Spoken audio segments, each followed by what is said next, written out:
Bonjour à vous, c'est parti pour cet épisode. Ce qu'on va faire, là,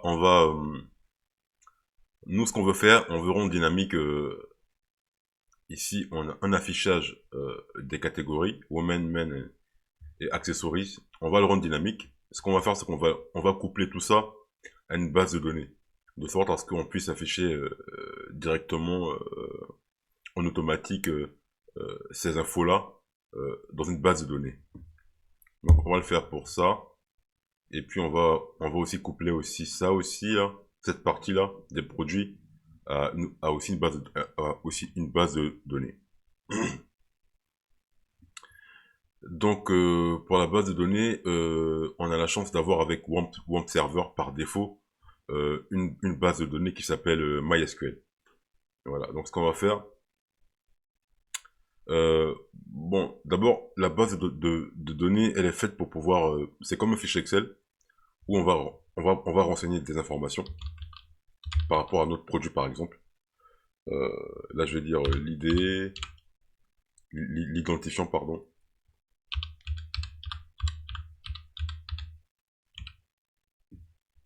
euh, le nom du produit. Alors, en fait, c'est quoi? C'est juste une table ou un fichier qui va nous servir à stocker les informations du site, de sorte à ce qu'on puisse le coupler avec PHP et puis pouvoir l'afficher dynamiquement. Voilà. Donc en gros, c'est comme un fichier Excel qui sera stocké sur un serveur où on va stocker toutes les infos qu'on veut. Et puis on pourra appeler, à partir de MySQL, on pourra appeler les données venant de ce fichier-là. Voilà. Donc c'est comme ça que ça marche. Euh, et puis en gros, la base de données, elle est beaucoup plus sécurisée. Donc ce qu'on va faire, c'est qu'on va travailler avec une base de données. Ça va nous permettre aussi à ce que plusieurs personnes aussi viennent interagir avec les données. Donc pour ça, là je parlais, on a l'outil qu'on appelle MySQL. MySQL qui est disponible dans WAMP Server. Donc là, je fais un clic droit ici. Attendez, je dois pouvoir le retrouver quelque part. MySQL, il doit être là. Attendez.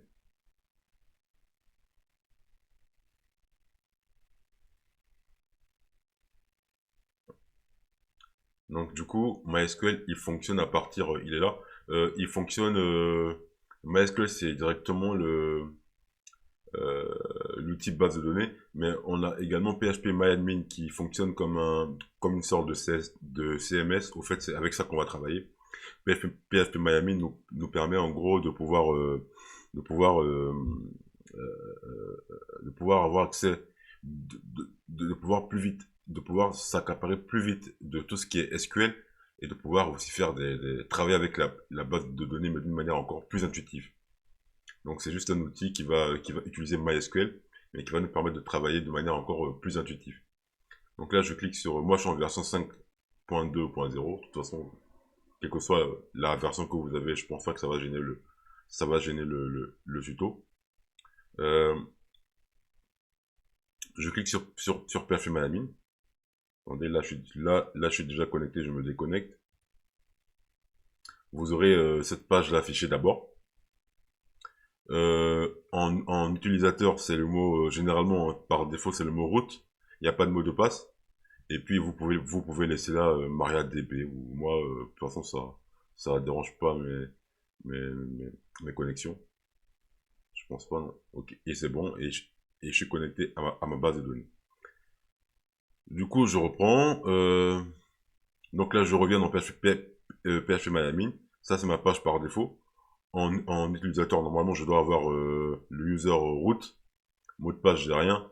Après, choix du serveur, je mets MariaDB. Et ensuite, je me connecte. Ok. Donc, ce qu'on va faire maintenant, on va créer une nouvelle base de données pour notre projet.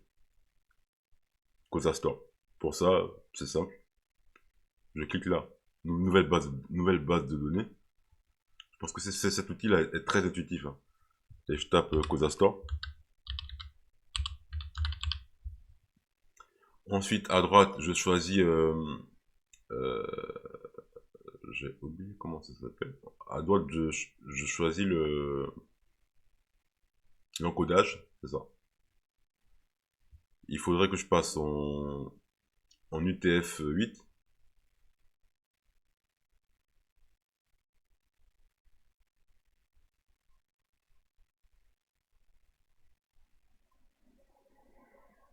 Ok. Donc UTF-8, au fait, c'est pour autoriser à ce qu'il y ait il y ait des accents dans ma base de données. Parce que du coup, vous savez, en anglais, il n'y a pas d'accent. En français, il y a des accents. Et donc, du coup, par rapport à ça, il faut passer en UTF-8. C'est juste un système d'encodage qui va nous permettre de pouvoir autoriser les accents dans ma base de données. Et je crée ma base de données Codastar, que je retrouve ici. Ensuite, la base de données, elle est créée. Ce que je vais faire, c'est que je vais créer deux tables. Donc, la table, c'est comme si je donnais un nom, un nom du fichier Excel. Ok.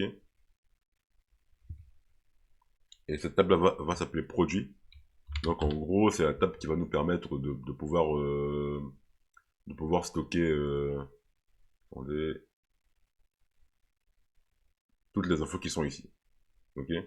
On va stocker les mêmes infos qui sont présentes là. Okay.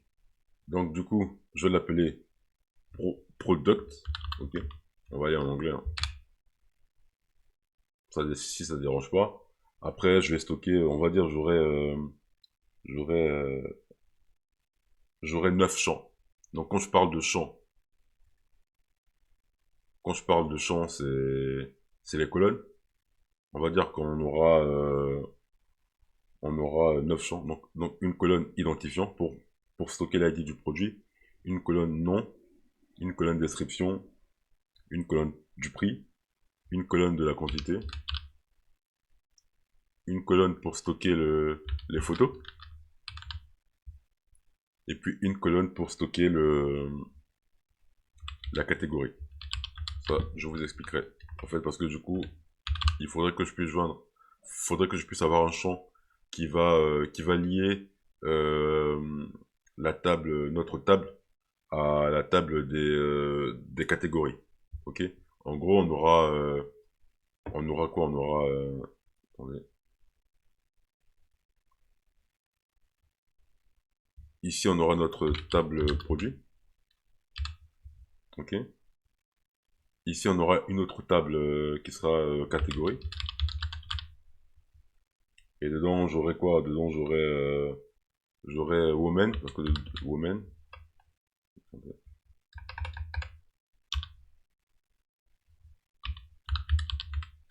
J'aurai men, j'aurai accessory.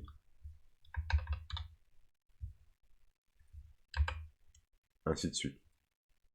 Donc en gros, on va avoir les mêmes infos qui sont là. Hein. Donc ça, ce sont les différentes catégories. Woman, men, bag, etc. Donc pour l'instant, là, je crée deux tables. Alors, le fichier Excel que j'ai pris là, je récapitule, hein, c'est pas nécessaire, mais c'est juste pour que vous pouviez voir ce que PHP MyAdmin va faire pour nous, ce que la base de données va faire pour nous. Ok. C'est juste pour avoir une idée qu'une base de données, c'est comme un fichier Excel qui va stocker plusieurs informations. Alors, je reste sur la catégorie ID parce qu'au fait, il va nous falloir lier les produits à la table ah non, ici c'est pas ça, c'est pas vrai. Ici ça sera on aura l'idée, le nom,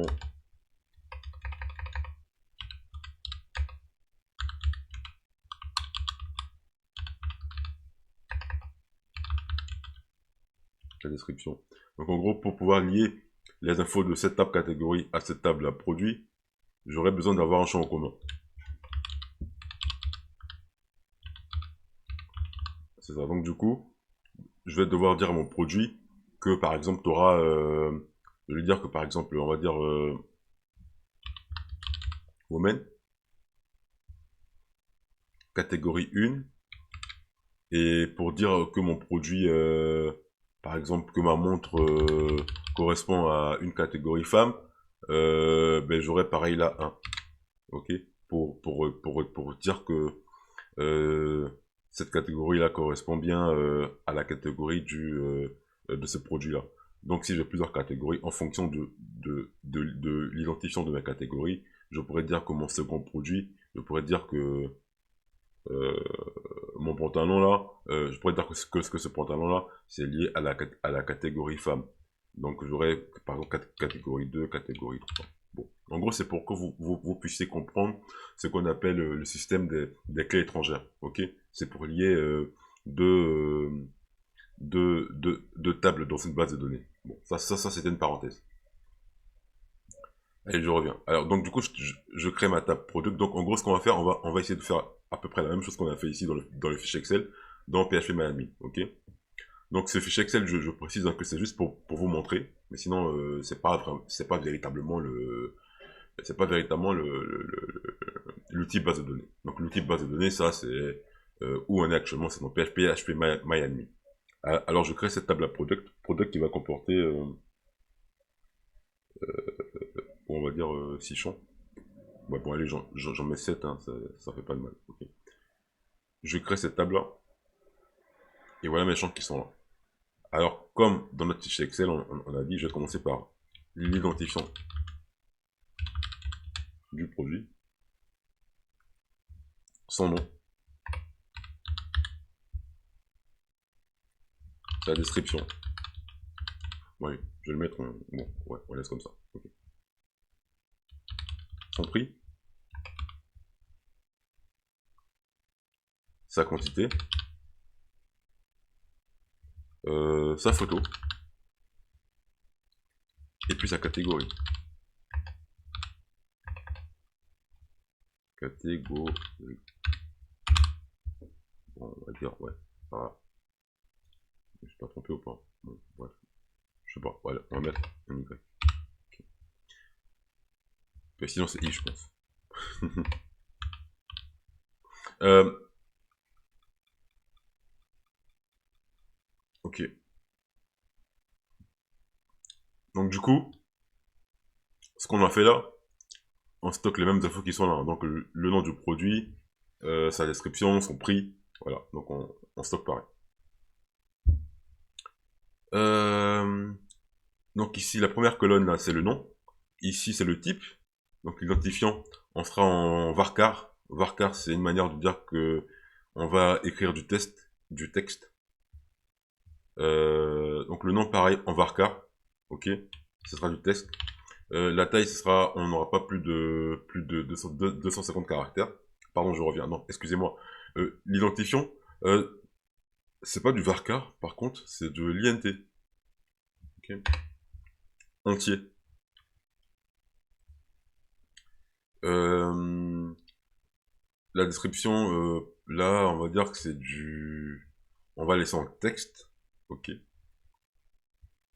Le prix, on va dire que... Le prix, on va dire que... Le prix, on le met en décimale. Bon. Donc là, on le met en float. Ok. C'est pour dire que c'est un nombre à virgule. Donc en gros, le type, c'est pour avoir le... C'est quelle catégorie de données qu'on va stocker dans le champ. La photo, là, ça sera un varchar. On va laisser 255. Ok. Parce qu'en gros, là, ici, je vais mettre un lien pour retrouver l'image. Donc le lien, ça sera en texte. Donc je laisse un varchar 255. Après, j'ai la catégorie ID. Ça, c'est pareil, ça sera un entier. Ok, donc ça sera le champ qui est là, qui va nous permettre de lier notre champ produit à notre champ catégorie. Ok. Alors j'espère que vous avez bien compris là le système de clé étrangère. Donc clé étrangère, c'est bien, en fait c'est pour lier deux éléments de deux tables différentes. Hein. Donc en gros ici ma clé étrangère sera catégorie ID.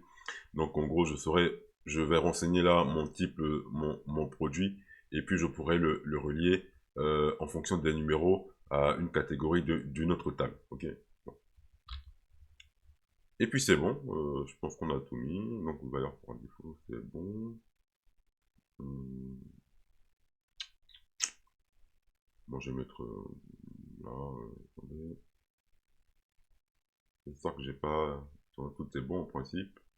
Ouais, par contre ici, au niveau de l'identifiant, je vais mettre auto, je vais mettre AI. Donc, AI, ça veut dire auto-incrémente. Auto-incrémente, ça veut dire que du coup, ça veut dire du coup que les numéros pourront se mettre automatiquement. Donc cette colonne, en fait, j'aurais même pas à la remplir. C'est PHP Miami qui va mettre à chaque fois un numéro automatique. Ok. Et puis c'est bon. Et puis c'est bon. Donc le niveau, ça sera 1, 2, 3, 4. Au fur et à mesure que je vais mettre des produits, ça sera de manière incrémentée. On aura le produit 1, le produit 2, le produit 3, le produit 4, le produit 5, etc. Ouais. Et je vais mettre aussi, je vais... bon, je peux rajouter aussi un... Après, j'ai mis l'incrémentation générale au début. J'ai mis en UTF-8. Soit on laisse comme ça, ou soit on change. De toute façon, c'est... Bon, pendant qu'on y est.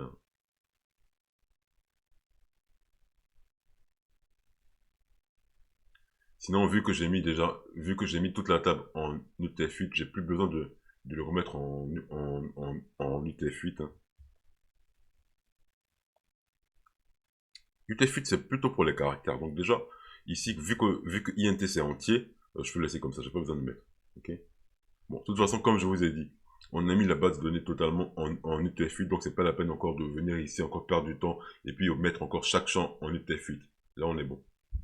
Euh, de préférence, je vais cocher là, ici, nul, nul, nul, nul. Ça veut dire que si je remplis pas d'infos au niveau de la photo, par défaut, ça sera nul. Bah, donc, bon, après, c'est pas vraiment important, je peux ne pas mettre, parce que de toute façon, forcément, un article aura toujours un prix. Donc, il n'y a pas de souci pour ça. Et puis, c'est bon. Ok. Donc j'exécute.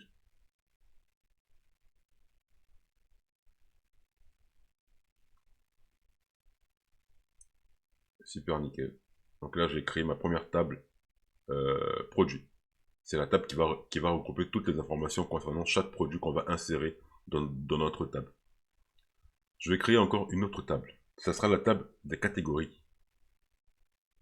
Exactement comme on a fait là dans le fichier Excel. Ok. Cette table-là aura 4 champs. 4 ou 5 champs. Donc catégorie. Catégorie, on aura 5 champs, j'ai dit.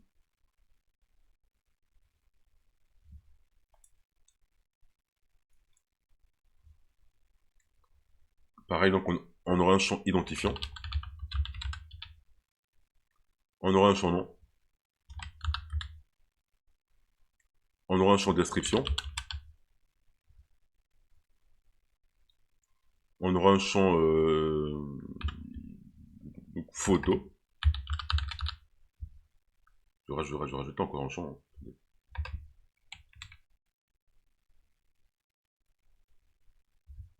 Je vais rajouter un champ, mais ça, je vous l'expliquerai plus tard. Statut. Parce qu'en gros, j'ai constaté que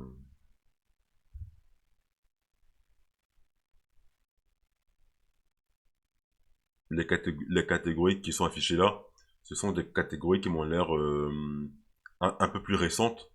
Donc en gros, l'idée c'est qu'on aura dans ce champ-là, on pourra mettre si c'est une catégorie récente ou pas, de sorte à ce que ici, ça soit uniquement que les catégories récentes qui puissent apparaître quoi. Parce que ici, on a beaucoup plus de catégories que là, et ceux-là, apparemment, ce sont des catégories qui sont assez spéciales. Et donc c'est pour ça que je rajoute statut, où on pourra préciser si ça apparaît dans cette zone-là ou pas. Donc, identifiant, ça c'est un entier, int. Ça sera en auto-incrémente, on veut que PHP MyAdmin remplit le numéro de manière automatique. Le nom, ça sera du texte, donc varchar. Varchar, le nom, ça sera limité généralement à 255 caractères. Description, je laisse en texte, parce qu'en texte, on a beaucoup plus de caractères. Ça sera un lien vers la photo. Et bon, du coup, je pense que ça sera en varchar, on n'aura pas plus de 250 caractères. Et puis euh, au niveau du statut, on va laisser ce sera un varchar, ok? De 255, ok. En gros, on a ça. Et puis, donc on est bon, du coup, on est bon pour ça. Valeur par défaut. Bon, allez, je mets nul, hein. Mais bon, forcément, il y aura, je pense, forcément, un article aura toujours une description. Et toujours un statut. Ici, c'est juste pour, au cas où on ne renseigne rien, lorsqu'on on renseigne les données, on puisse avoir une valeur par défaut. Ok, donc je pense que c'est bon, j'ai rien loupé. Et là, j'enregistre. Et puis c'est bon, on a notre tab catégorie. Donc c'est bon, ça y est, on pourra démarrer. Au prochain tuto, on va renseigner, on va renseigner deux produits dans la base de données, deux ou trois produits. Et puis après, non, on va renseigner l'ensemble des données dans la base de données. Et puis après, on va se mettre directement à coupler les données qu'on aura mis dans notre base de données à la page. Ok? Pour que ce soit de manière dynamique. Merci.